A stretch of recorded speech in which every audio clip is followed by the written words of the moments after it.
The means of defense against foreign danger have been always the instruments of tyranny at home.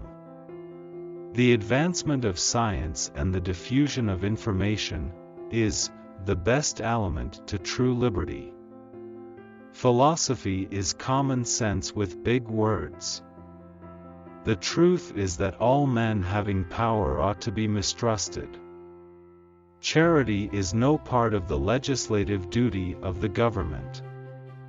No nation could preserve its freedom in the midst of continual warfare.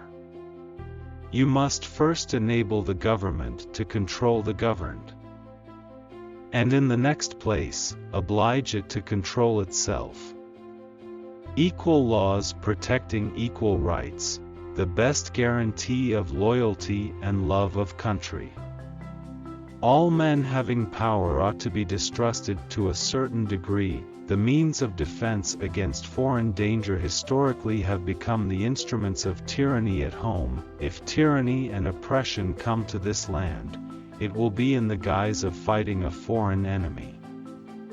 Liberty may be endangered by the abuses of liberty as well as by the abuses of power. Liberty is to faction what air is to fire. Liberty may be endangered by the abuse of liberty, but also by the abuse of power. Had every Athenian citizen been a Socrates, every Athenian assembly would still have been a mob. Knowledge will forever govern ignorance.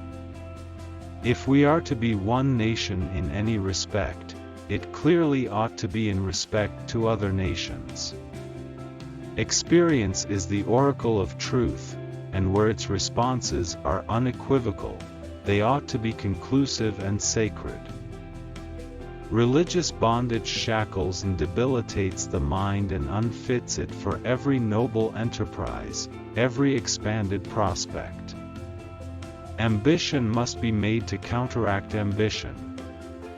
In no instance have the churches been guardians of the liberties of the people. If men were angels, no government would be necessary. The circulation of confidence is better than the circulation of money. Experience is the oracle of truth. The censorial power is in the people over the government, and not in the government over the people. We should never think of separation except for repeated and enormous violations. The presidency alone unites the conjectures of the public. It is a principle incorporated into the settled policy of America, that as peace is better than war, war is better than tribute. The best way to avoid danger is to be in a capacity to withstand it.